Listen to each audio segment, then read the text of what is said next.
जवानी की सफर यही जी टकराला। अब हम चला था।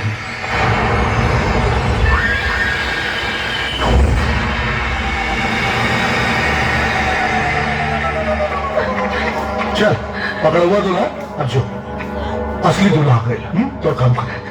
चल चल जो बाबू जो जो।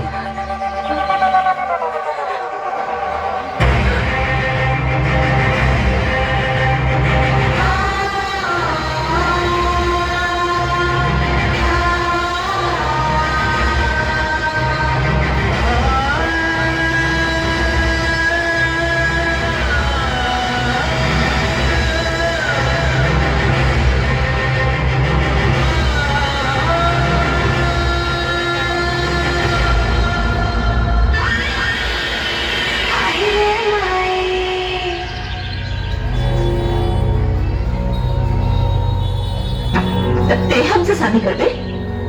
हाँ, एक खातिर तो इतना दिन से पगला हिला नहीं। तो अपना पहल की मेरा रुकी का करे हमरा मरद लगे सुताई दो रखे।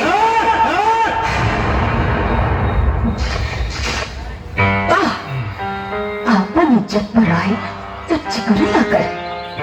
गरीब के इज्जत लूटे खातिर बाजा गाजा के साथ आई करे। सिउ सिउ सिउ सिउ लूटे ना, मालिक पर इज्जत में चार चाद लगाया इस बारे। अपन बहन बेटी के इज्जत के सौदा करी है मौका से। जब अपना चाहूं पे तोरा के नंगा करके दिखाएगू ना, तब पता चले कि हम मौका है कि दूर पता। शादी का तैयारी करा सन माई। अरे एकरे मंगिया में जवन से नुरवा बना सूरज के नाम के बाद ओकरा के थोड़ी के मिटावे के नहीं पड़ी। बेटा एकर सैलूर बैठावा सन।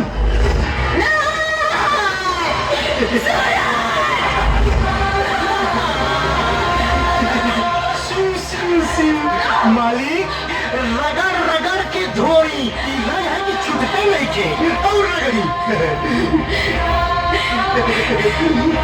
प्यार के रंगा पंडित हमार मांग का हमार तन मन सब रंगाई बा।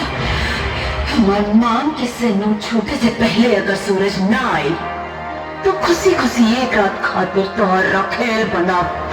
तो हमार रखेल बने खातिर तैयार हो जाओ, कहे कि तो सूरज डूब चुकल बा। पानी डाल पंडित, डाल पानी।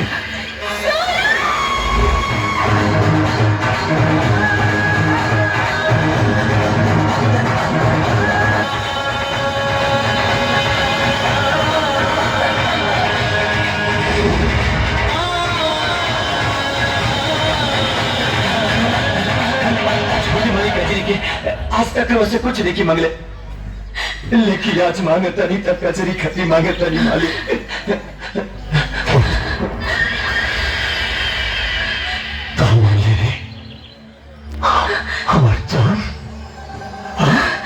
हमार जान मांगा था रे।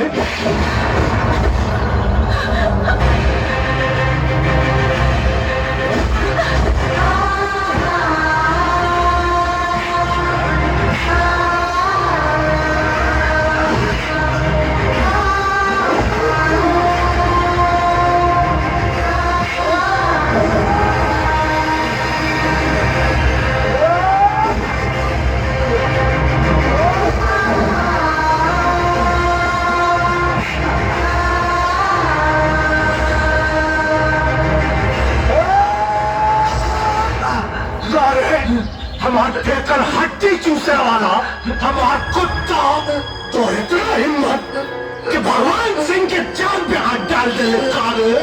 जान पे हाथ डाल दे। तो आगे चिंगार है कि कौन हक रखे। खत्म हुई कहानी। बस भगवान सिंह बस, जितना तो नमक खैलनी हो खून की तरह बह गई। अब नस नस में खाली कदरी के प्यार दौड़ रहा था और ये एक एक कतरा तूफान के बराबर बा। ये देख नमूना।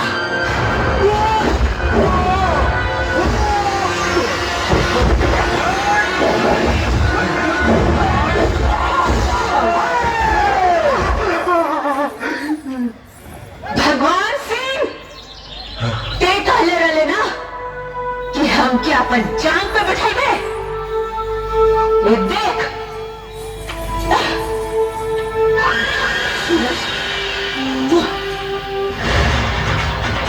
ये हमारा असली जगह।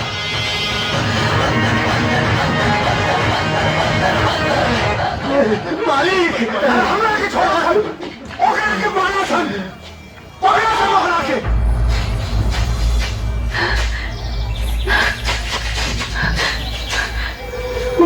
प्यार मोहब्बत कसने वादे तो हमने खींचा लेकिन तो के बचन देता